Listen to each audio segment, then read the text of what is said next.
మెదక్లో మా ప్రతినిధి సునీల్ మనకి అందుబాటులో ఉన్నారు. ప్రధానంగా చూసుకుంటే రామాయంపేటలో ఎమ్మెల్యే పద్మదేవేందర్ రెడ్డి పర్యటన ఉన్న నేపథ్యంలో అక్కడ ఆర్ వెంకటాపురం గ్రామ పంచాయతీ భవనానికి ఆయన శంకుస్థాపన చేస్తున్నటువంటి పరిస్థితి కనిపిస్తూ ఉంది. తెలంగాణ దశాబ్ది ఉత్సవాల్లో పాల్గొనేందుకు ఆయన వస్తున్నటువంటి పరిస్థితి. శివరాయపల్లి, సుతార్పల్లిలో నూతన పంచాయతీ భవనాల ప్రారంభం, అలాగే 60 ఏళ్ళలో ఎప్పుడు జరిగినటువంటి అభివృద్ధి 9 ఏళ్ళలో జరిగిందని ఆయన చెప్పినటువంటి పరిస్థితి కూడా కనిపిస్తుంది. మొత్తానికి దశాబ్ది ఉత్సవాల్లో బీఆర్ఎస్ పార్టీ చేసినటువంటి సంక్షేమ పథకాలు కానీ అభివృద్ధి కానీ చెప్పే ప్రయత్నం చేస్తుంది. రోజుకు ఒక కార్యక్రమంతో ముందుకు వెళ్తున్నటువంటి పరిస్థితి. దీనిపై పూర్తి అప్డేట్స్ ఏంటి సునీల్, చెప్పండి.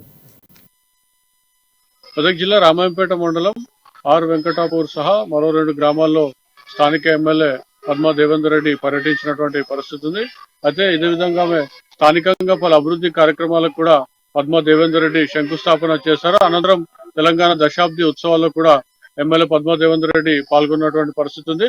ఈ సందర్భంగా పద్మా దేవేందర్ రెడ్డి మాట్లాడుతూ తెలంగాణ రాక ముందు చూసుకున్నట్లయితే గ్రామీణ స్థాయిలో ఉన్నటువంటి పరిస్థితులు చాలా అధ్వానంగా ఉండేవి. మహిళలు వేసవి కాలంలో తాగునీటికి ఎదుర్కొన్నారు. తాగునీటి కోసం రోజుల తరబడి చూడాల్సిన పరిస్థితి ఉండేది. వాటర్ ట్యాంకులు కూడా వారంకి ఒకసారి వచ్చేటువంటి పరిస్థితులు ఉండేవి. తెలంగాణ రాష్ట్రం ఏర్పడ్డాక సీఎం కేసీఆర్ నేతృత్వంలో ప్రతి ఇంటికి స్వచ్ఛమైన తాగునీటి మిషన్ భగీరథ పథకం ద్వారా నల్లాల ద్వారా అందిస్తున్నటువంటి పరిస్థితి ఉంది. తెలంగాణ రాష్ట్రం మొత్తం కూడా అభివృద్ధిలో ముందుకు దూసుకుపోతుందని చెప్పి కూడా పద్మా దేవేందర్ రెడ్డి చెప్పిన పరిస్థితి ఉంది. ఈ కార్యక్రమంలో ఆమెతో పాటు స్థానిక నేతలు కూడా బీఆర్ఎస్ నేతలు పాల్గొన్నటువంటి పరిస్థితి ఉంది. అయితే మొత్తానికైతే తెలంగాణ రాష్ట్ర దశాబ్ది ఉత్సవాల సందర్భంగా అయితే ప్రతిరోజు నిత్యం కార్యక్రమాల్లో పాల్గొంటా ఉన్నారు ఎమ్మెల్యే పద్మా దేవేందర్ రెడ్డి.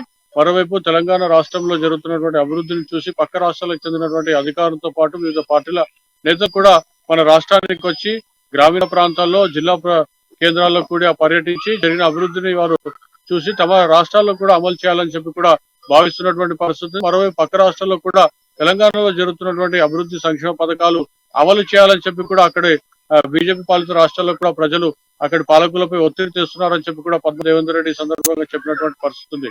రాజశేఖర్ రైట్. ఒకటి సునీల్, అంటే ఈ కార్యక్రమాల దశాబ్దోత్సవాలు చాలా అంగరంగ వైభవంగా నిర్వహిస్తున్నటువంటి పరిస్థితి. ప్రతి గ్రామాల్లోనూ ప్రతి పల్లికి ప్రతి పట్టణానికి వెళ్ళాలని అయితే అధికారులు సమన్వయంలో భాగంగా ఈరోజు చూసుకుంటే ఎమ్మెల్యే పద్మదేవేందర్ రెడ్డి వస్తున్న నేపథ్యంలో ఏ అధికారులు పాల్గొన్నారు, ఎలాంటి కార్యక్రమాలు ప్రధానంగా ఇందులో నిర్వహించినటువంటి పరిస్థితి ఉంది? అదే తెలంగాణ రాష్ట్ర దశాబ్ది ఉత్సవాలకు సంబంధించి అయితే ఈ నెల 3వ తేదీ నుంచి ఉత్సవాలు ప్రారంభమయ్యాయి. ఈ నెల 22వ తేదీ వరకు నిర్వహించబడతాయి. అయితే ప్రతిరోజు మొదటిగా రైతు దినోత్సవం కానివ్వండి, విద్యుత్ దినోత్సవం కానివ్వండి, లేదంటే చెరువుల పండుగ పేరుతో కానివ్వండి, లేదంటే సంక్షేమ పథకాలు, సుపరిపాలన దినోత్సవం, మరోవైపు ఆరోగ్య దినోత్సవము, మహిళా శిశు సంక్షేమ దినోత్సవం పేరుతో ప్రతిరోజు కూడా ప్రత్యేక కార్యక్రమాలు నిర్వహిస్తున్నారు. అయితే ఆ కార్యక్రమాలకు సంబంధించినటువంటి ఆ డిపార్ట్మెంట్ సంబంధించినటువంటి అధికారులు ఆ రోజు కార్యక్రమాన్ని నిర్వహిస్తారు, ఏర్పాటు చేస్తారు. ఆ సందర్భంలో స్థానిక ఎమ్మెల్యేలతో పాటు బీఆర్ఎస్ నేతలు, అదేవిధంగా ప్రభుత్వం చేత లబ్ధి పొందుతున్నటువంటి లబ్ధిదారులను కూడా కార్యక్రమాలు భాగస్వాములను చేసి వారి చేత కూడా తాము ఎలాంటి లబ్ధి పొందారు, ప్రభుత్వం నుండి ఎలాంటి సంక్షేమ పథకాలు అందుతున్నాయి అనే విషయాన్ని కూడా ప్రత్యక్షంగా లబ్ధిదారులతోనే కూడా చెప్పిస్తున్నటువంటి పరిస్థితి ఉంది. అయితే నిత్యం వివిధ శాఖల అధికారుల ఆధ్వర్యంలో ఈ కార్యక్రమాలు నిర్వహిస్తున్నటువంటి పరిస్థితి ఉంది. రాజశేఖర్ రైట్. ఇంకొకటి ప్రధానంగా చూసుకుంటే ఈ కార్యక్రమాల తీరుతలు, అంటే దశాబ్ది ఉత్సవాలు నిర్వహిస్తుంటే ఓ పక్క ప్రతిపక్షాలు కూడా విమర్శలు చేస్తున్నటువంటి పరిస్థితి, స్థానికంగా ఉన్న నేతలు కానీ లేకపోతే ప్రతిపక్ష పార్టీ నేతలు కానీ. ఎందుకంటే ఇది కేవలం ప్రభుత్వం యొక్క సొమ్ముతో బీఆర్ఎస్ పార్టీ తమ పార్టీని బలోపేతం చేసుకోవడం కోసం, ఎన్నికల కోసం ఒక షెడ్యూల్ లాగా దీన్ని వాడుకుంటుందని కూడా విమర్శ కూడా వినిపిస్తున్నారు. ప్రధానంగా ప్రజల్లో అలాంటిది నానుడు ఏమైనా ఉందా? ప్రజలు ఏ విధంగా స్పందిస్తున్నారు? దగ్గర మీద సంబంధించి ఏమైనా సమాచారం ఉందా? అదే ప్రతిపక్ష నేతలు మాత్రం మొదటి నుంచి తెలంగాణ ప్రజల సొమ్మును వృధా చేస్తున్నారు. త్వరలోనే ఎన్నికలు ఉన్న నేపథ్యంలో 10 ఏళ్లు కూడా పూర్తి కాకుండా దశాబ్దోత్సవాల పేరుతో 9 ఏళ్లలోనే జరపడం ఏంటని చెప్పి కూడా కాంగ్రెస్ బీజేపీ నేతలు ఇప్పటికే బహిరంగంగా విమర్శించినటువంటి పరిస్థితి ఉంది. మరోవైపు కొన్ని చోట్ల చూసుకున్నట్లయితే ఖాళీ కుర్చీలు కూడా దశాబ్దోత్సవాలు కనిపిస్తున్నటువంటి పరిస్థితి ఉంది.